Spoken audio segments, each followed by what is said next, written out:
बच्चों के विषय में कुछ कह रहे हैं। बच्चे कैसे पढ़ते हैं, अच्छा इंसान बना।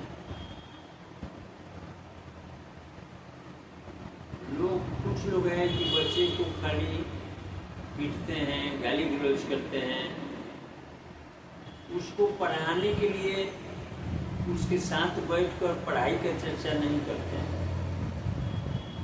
बच्चा तब दोषी है जब उसके गार्जियन प्रयास कर रहे हैं, माता पिता प्रयास कर रहे हैं, बच्चा पढ़े, फीस दे रहा है, कपड़ा लत्ता दे रहा है, भोजन की समुचित व्यवस्था कर रहा है,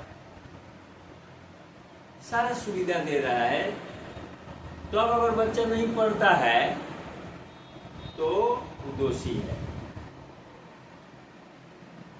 शिक्षक भी बहुत शिक्षकों को देखते हैं केवल बच्चे को डांटते हैं, मारते हैं, समझते हैं कि ये बहुत बड़ा गुण है। अरे भाई, गौसप नहीं ना फैलाना है बच्चे में। हाँ, वो आप पढ़ा रहे हैं बढ़िया से, 10 बार किसी चीज को समझा रहे हैं, फिर भी बच्चा ध्यान नहीं देता है और आपको बेवकूफ बनाता है, अपने माता पिता को बेवकूफ बनाता है, तो अब उसको दंड की आवश्यकता है। वहां पर हमको ध्यान रखना है, spare the rod spoil the chicken. मतलब छड़ी में कंजूसी करेंगे तो बच्चा बर्बाद हो जाएगा। क्षमा उसको करना है जो दुष्टता न करे, जो जानबूझकर दुष्टता करता है। हम सज्जनता करते हैं, हम उसका कल्याण चाहते हैं, वो अपने को दुख के रास्ते पर ले जाना चाहता है, तो वहां हमको थोड़ा स्ट्रिक्ट होना है।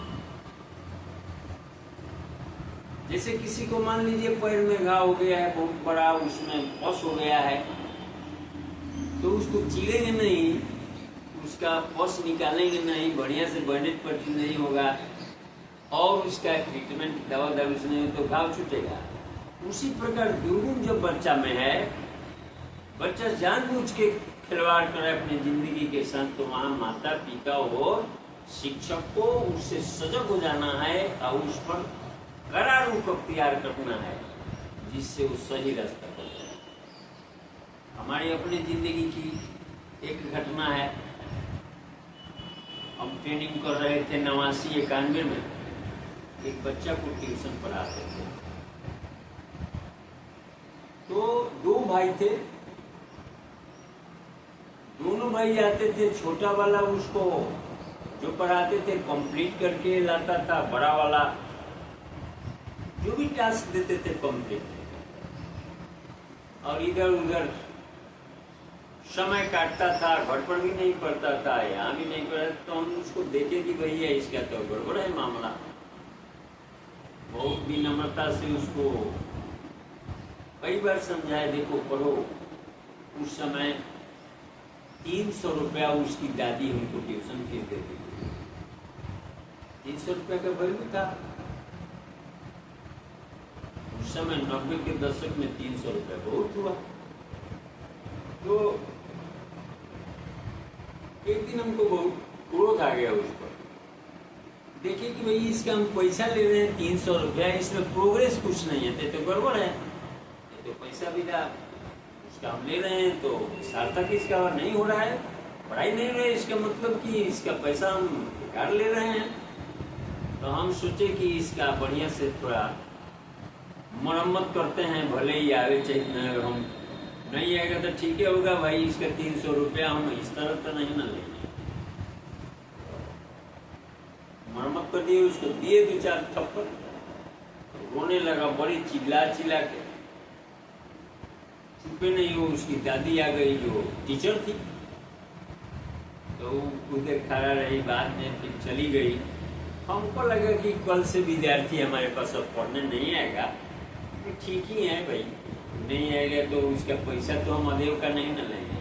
हम मेहनत कर रहे हैं, उसको कुछ फायदे नहीं, तो बेकार का भैया क्या के लिए पैसा। लेकिन उसकी दादी कल को भी भेजी, मेरा पैसा टाइम नहीं देती थी। लड़का ऐसा सुधरा कि अब जो पढ़ाते थे सारा कंप्लीट कर लेता था, याद कर लेता। आज के डेट में वो कंप्यूटर इंजीनियर है, उसका अपना मकान है दिल्ली में, बहुत सुखी है, सभी भाइयों में सबसे उस परिवार का सबसे होनहार लड़का हो गया। इसी प्रकार देखिए, हम बहुत बच्चे को पढ़ाए जो बार बार फेल कर जाता था मैथ में, उसके गार्जियन कहते थे ना यही नहीं पास करेगा, हमें यही पास करेगा। बच्चा को समझाए, बच्चा को बताए ऐसे पढ़ो, फर्स्ट डिवीजन में पास करोगे क्या, बढ़िया नंबर लाए। कोई बच्चा देखिए, दुनिया में कोई बच्चा ऐसा नहीं है जो ध्यान दे, उसका शिक्षक ध्यान दे, उसके माँ बाप ध्यान दे, तो ऐसा कोई बच्चा नहीं है जो अच्छा नहीं करे।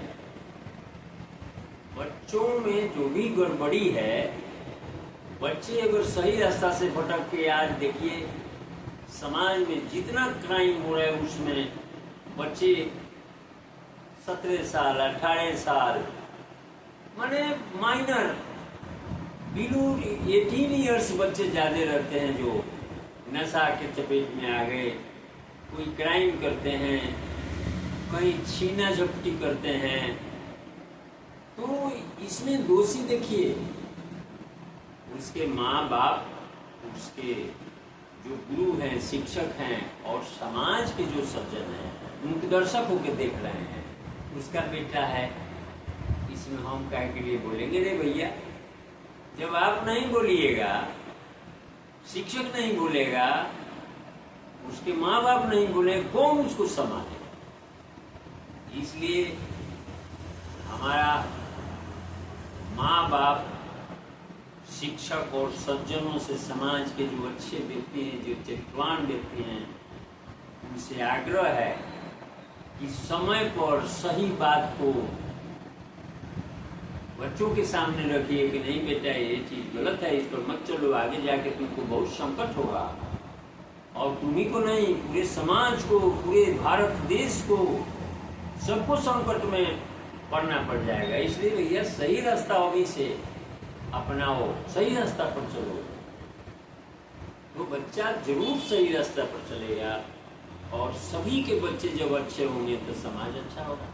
हमारा बेटा कलेक्टर हो जाए, बगल का बेटा डाकू है, तो भैया डाकू तो गलत काम करेगा तो हम पर भी असर पड़ेगा। जैसे कोरोना में सब लोग बंद कर लिया था, अपना बंद कमरा में रहते थे, इसलिए कि किसी को हो गया तो इन्फेक्शन हो जाएगा, इससे बुराइयां फैलती हैं। अच्छाई को फैलने में समय लगेगा, इसलिए उस पर चलना है। बुराई तो इसी प्रकार, रोग को फैलने में कोई समय, निरोग होने में बहुत समय लगता है। तो समाज में सब लोग शांति से, आनंद से, आरोग्य में, स्वच्छता में रहें, इसके लिए सबकी प्रयास जरूरी है। नारा अभी प्रधानमंत्री जी कहते हैं कि सबका साथ, सबका विकास, सबका विश्वास। तो बहुत लोग सोचते हैं कि क्या बात है, अरे सब मिलकर थोड़ा थोड़ा जो प्रयास करेगा, सब लोग जो गरीब है, अमीर है, शिक्षक है, प्रशासनिक अधिकारी है, सब लोग जब बच्चों के चरित्र निर्माण में प्रयास करेंगे तो क्या होगा? हमारा भारत जगत गुरु होने से कोई नहीं रोक सकता, किसी का दिन नहीं, अमेरिका चाहे कोई कंट्री हो, उससे रुक नहीं सकता भारत के प्रति। तो सबको प्रयास करना पड़ेगा। अब शिक्षा को जो प्राइवेट संस्थान है उसको लूट केंद्र बनाया जाए और सरकारी संस्थान को दान केंद्र बनाया जाए। भैया तुम खाओ, पढ़ो नहीं, पास कर जाओ, और एक बेल्ट से लेकर टाई तक का, जूता मोजा का सब दान वहां वसूली हो प्राइवेट संस्थान में। चरित्र निर्माण तो दोनों जगह गौन हो गया, एक दान देने में और एक पैसा वसूली में। तो इससे हम सबको मिलकर बचना है।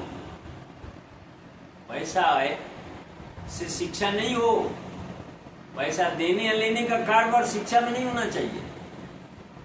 शिक्षा ऐसा हो जो गरीब अमीर सभी जाति धर्म के बच्चे को सुलभ हो, अच्छी से अच्छी शिक्षा, अच्छा से अच्छा भारत का नागरिक बने। जय हिंद, जय भारत।